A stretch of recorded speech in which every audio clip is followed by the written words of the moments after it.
साहित्य के साथ में कैसे, कब से क्या जुड़ाव आपका हुआ? क्योंकि राजनीति एक विषय है, संघ एक विषय है, इसके बीच में ये जो प्रस्फुटन है कविताओं मैं का। फिर मेरे पिताजी को, स्वर्गीय पिताजी को याद करूंगा।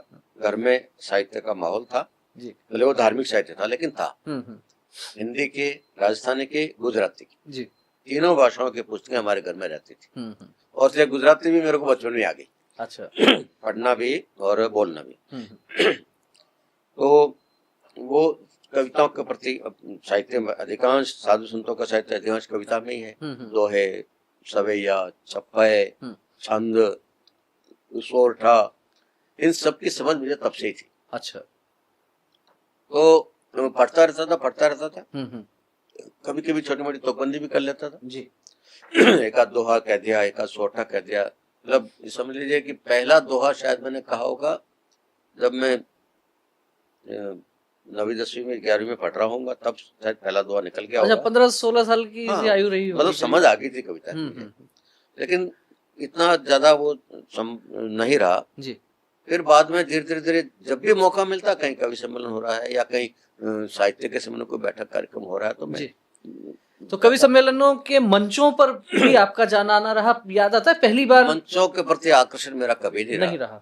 न मैंने कभी प्रयास किया कि मंचीय कवि बनूं जी। मंच की अपनी एक अलग तरह की व्यवस्था है, अलग राजनीति है और अलग प्रक्रिया है वहाँ की, उसमें बहुत समय देना पड़ता है जी। और इतना समय मेरे पास फिर भी कुछ मंचों पर जाना तो हुआ है। पहली बार कब गए होंगे, याद है? अतिथि के रूप में। अच्छा। उस रूप में जाना हुआ जी। और मंच पे कविता पाठ करने के लिए जाना कभी कभार कोई किसी ने आग्रह कर दिया तो, वरना नहीं। इवन जैसे जालोर महोत्सव होता है जी, उसमें हर साल हम कवि सम्मेलन करवाते हैं और लगभग हम ही तय कर रहे होते हैं कौन कौन आएगा।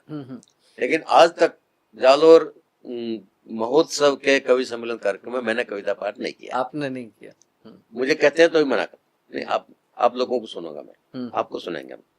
तो वो है, बहुत ज्यादा मंचों का शौक मुझे नहीं रहा। स्वांत है सुखाय जिसे कहते हैं जी जी। और आपने ये गजल मुझे विशेष प्रिय है जी।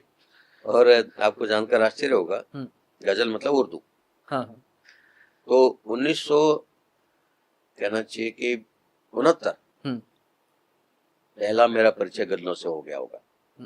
और उस जमाने में आर्थिक रूप से मैं सक्षम नहीं था जी। परिवार मेरा कमजोर था।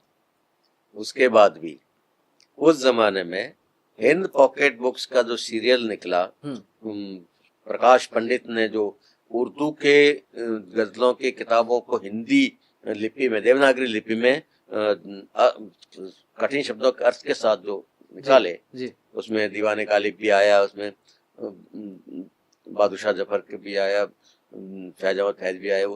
वो सारी किताबें 10-12 किताबें मैंने बुक पोस्ट से मंगवाई पैसा देकर। अच्छा। तो गजलों में मेरी इतनी रुचि खूब रही है आपकी। तो वहाँ उनको पढ़ते गजल कहने का शरूर थोड़ा बहुत आया जी। तरीका आया, शेर कहने का तरीका आया और वहां से शुरू करते काफी कुछ सीखने को मिला। अब आपसे एक प्रश्न ये भी मैं लूंगा, जिस तरीके से आपने कहा कि मंचों का बहुत अधिक आकर्षण आपको नहीं रहा, लिखते रहे, गजल भी लिखी और लिखने का जो वो तो बहुत पहले से ही दौर प्रारंभ हो चुका था आपका, लेकिन मंचीय कवियों का संगठन है राष्ट्रीय कवि संगम और उससे आप जुड़े हुए हैं काफी लंबे समय से। मैं चाहूंगा थोड़ी सी जानकारी राष्ट्रीय कवि संगम के साथ में आपके जुड़ाव की, और चूंकि आप स्वयं अपने आप को मंचीय कवि उस धारा से अलग मानते हैं, फिर उस संगठन के साथ में कैसे क्या तालमेल और जुड़ाव रहा? मैं जहां भी मुझे मौका मिलता, नौकरी के दौरान भी, जब भी कभी साहित्यिक कुछ भी कार्यक्रम गतिविधि हो रही है तो मैं उसमें जुड़ता था। LIC में नौकरी करता था जालोर में, 81, 82, 83 तब राजस्थानी भाषा साहित्य संस्कृति अकादमी की तरफ से कार्यक्रम हुआ था जी। उसमें मैं गया था, जालोर में हुआ था। तो पहली बार शायद उससे जुड़ा।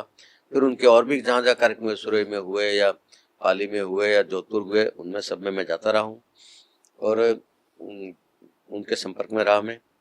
फिर बाद में जब मैं मंत्री बन गया, MLA बन गया, मंत्री बन गया जी, तो उन लोगों ने मुझसे किनारा कर लिया। अच्छा। क्योंकि उसमें सारे कॉमरेड थे अच्छा, विचारधारा वाला विषय आ गया। ज्यादातर कॉमरेड थे। हाँ। जब तक मैं एक्सपोज नहीं हुआ था तब तक तो मैं उनको बहुत अच्छा लग रहा था, लेकिन जैसे ही पता चला कि मैं संघ का कार्यकर्ता हूँ और मैं बीजेपी का कार्यकर्ता हूँ तो उन्होंने मुझसे दूरी बनाना शुरू कर दिया। खैर वो एक अलग कहानी है, लेकिन कविता से मेरा जुड़ाव हमेशा रहा जी। और गजल की जब मैं बात करता हूँ, गजल पढ़ना, गजल लिखना या गजल सुनना जी, सुगम संगीत के रूप में गजल सुनना मुझे बहुत पसंद है।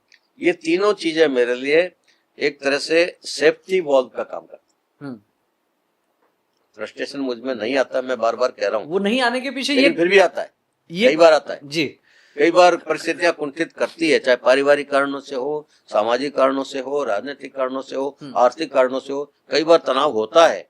उसमें यदि कोई अच्छी गजल सुनने को मिल जाए, रिलैक्स जी, अच्छी गजल पढ़ने को मिल जाए, रिलैक्स, अच्छी शेर निकल जाए मेरे मुंह से, रिलैक्स। मैंने रोडवेज की बसों में बैठे बैठे जब मैं विधायक था कागज पेन जेब में रखता था, रात में मैं सफर करता था, ऐसे ही कोई शेर दिमाग में आया, तुरंत ड्राइवर को कहता है लाइट जला और मैं वो शेर नोट करता जी। तो ऐसे वो एक तरह से सेफ्टी वॉल, मेरे तनाव को बाहर निकालने का एक रास्ता था गजल और शेर। निश्चित रूप से जो गजल हैं, शेर हैं, कविताएं हैं, ये भी आपको आनंदित तो करती ही हैं, लेकिन जब आप कुछ समस्याओं में होते हैं तो उसका निराकरण, या कहिए कि जिसको हम कहते हैं कि स्ट्रेस को कम करने का काम जो है वो भी कविताएं, गजल, शेर कर दिया करते हैं।